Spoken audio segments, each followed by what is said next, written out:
Welcome to Leadership Sovereignty. I'm your host, Terry Baylor, along with Ralph Owens, and today we remind you of the importance of your journey. We'll explore the concept of emotional intelligence, understanding and managing your emotions for more constructive interactions, and we'll discuss the balance between your rational mind versus your emotional mind. Enjoy the show. And we are live. All right, welcome back, everybody. Hey, how you doing? Glad All to right. be here. Glad to be here. Here for another fun and exciting podcast. I have a really, really good topic for you today. But I think before we get started, Terry, you gonna jump into something? Yeah, hey, I just hope you guys enjoyed the revisit of the journey, man. And I don't know about you, but it really was good for me. And it was a good reminder to really just enjoy the process, right? Sometimes the process, let's just be honest, it can be long sometimes, right? Sometimes the process can feel lonely, right? Sometimes the process can, feel like, quite honestly, let's just use this. Sometimes it can feel like, man, you're not being loved. God, what's going on here? Mm-hmm. Right? But understand that it is all of it is working for your good. And I like to hear it like this. I'm gonna give Joel, I don't know him, but I'm gonna talk about him like I know him. Joel Osteen, a shout out here. And I just love how he said this, right? He says, look, you may have made a decision or something may have happened in your life that, you just didn't like the result of it, the outcome of it. What I love about how he frames this is God's hand on your life is like the GPS. Mm-hmm. You may make a wrong turn, Mm-hmm. and in that, he's going to get you back on track the fastest way possible, Yeah. right? Yeah. That's So good. it's gonna work. It's gonna work for your good, man. So, um, you know, I've also heard it said like this: if it's not working for you, it's working on you. And Mm. Ralph, you said this. Oh man, this blessed me so good. You had shared in there, and this was episode 1 of the journey, and you were sharing with your daughter, right? And you said, look, you have to understand the process is designed. Oh, this is so good. The process is designed to help you become the person you can be. Because if you get the reward before the person you're supposed to be, then you are going to, without and we several examples, right? The Mm-hmm. prodigal son got his his savings, his pass down, right? Mm-hmm. Before he was ready to handle it. And what Mm-hmm. did he do? Blew it. He blew it, right? And Ralph, Mm-hmm. you said this to me. I just made me, dude, you've helped me in life so much. You said, look, what you don't understand or what you don't cherish, you're bound to abuse. Mm. Ooh, that's Yeah. so good, man. Yeah. It's natural. Yeah. Yeah, you see what I'm saying? So, guys, the journey is designed to um, mold and sculpt us into the creation that God. Oh, this is so. He has an idea of who we are, Mm-hmm. right? Mm-hmm. Right? Not an idea. He has a perfect picture, rather, of Mm-hmm. who we are. Now, don't mistake. The perfect picture is not about you being perfect. Mm-hmm. It's about and it's not one aspect of who you are, right? Because as we go through life, we change, right? I'm not the 30-year-old, right, that I was. If I was the 30-year-old now at of over 50, that wouldn't be Mm-hmm. good, right? I'm not the 40-year-old. I'm not the 50-year-old, right? So Mm-hmm. in each stage of life, I continue to grow, evolve, right? Because God didn't create us to be stagnant. Mm-hmm. We're always evolving and growing and becoming better. So that really sets us up. Let me pause there. Ralph, what do what's your thought on that? What comes to mind for you just thinking about that? Yes. It's one of the probably the biggest revelations for me in the last 10 years is that the destination is not more important than the journey. The journey is more important than the destination because it is, to your point, Terry, creating you to be the person that you need to be in order to handle the destination. Me being one that just naturally puts my I'll delay my happiness until I get to a goal. And I started realizing that after you reach these goals that, oh man, I spent all of that time trying to get here, and I put, delayed my happiness because of trying to get to this goal, just to realize that the journey was where the value was at. And the goal was not, did not give, exactly what I thought it was going to give. So yeah, until you understand that you don't typically cherish the experiences that you're having along the way. You may count them as, a burden or an inconvenience or things of that nature, and you miss these opportunities to give value along the way. So now I'm very, very grateful for the journey. Yeah. I appreciate that, man. I'm telling you, that story blessed me. Uh, yeah, because sometimes we can, to your point, miss the real essence of what's going on, and the power of the people that we encounter along this journey, right? The Mm-hmm. rich, I think I said in the show, the rich um, aspect and colorful palette of life that Mm-hmm. interacting with people, right? What Yeah. that brings and gives to life. So that leads us here into our next um, aspect of what we want to cover, which again is a huge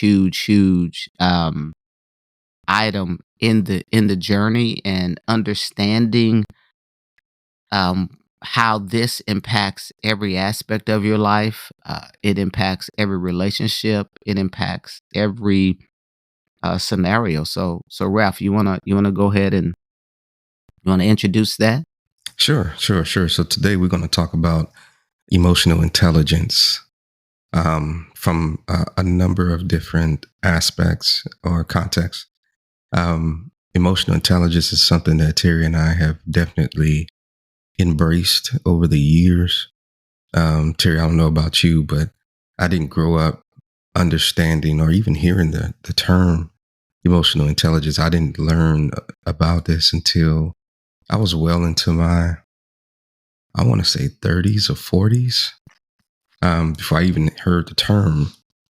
And after learning what it was, we were like, man, this is everything, right? I mean, once it's one of those types of things, once you understand it and you learn what it is, it's hard to never see it again, right? You can't unlearn it. You can't unsee it. So if you're good, Terry, I'll just go ahead and dive right into it. Yeah, go ahead. Yeah, let's Uh, get it going. all right. So emotional intelligence, what is it? Sometimes people call emotional intelligence EQ. You may have heard EQ before. Emotional intelligence is the ability to understand, manage, and utilize emotions effectively. It's more than just your emotions. It's about recognizing and responding to them in a constructive way. So what does that mean?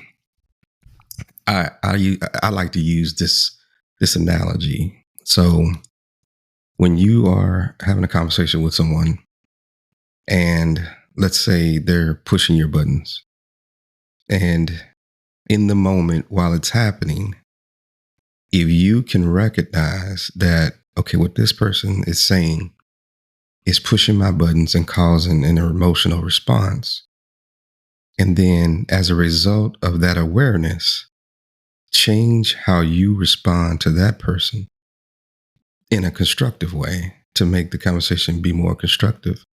That is emotional intelligence. What most people do using that same scenario is you're in this argument, this person's pushing your buttons, and you just emotionally respond back based on the way you feel.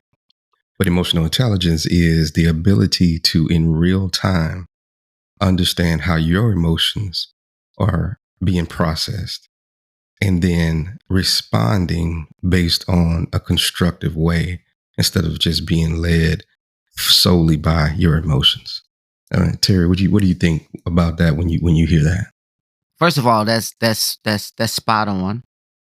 And just to kind of circle back around, I think, man, when I first kind of started to understand EQ, I remember, I think it was around like 2000 and maybe 14. No, maybe it was 13, but it was around the Thanksgiving time frame. No, it was 13. And you had recommended a book to me, Hmm. and it was How to Win Friends and Influence People, right?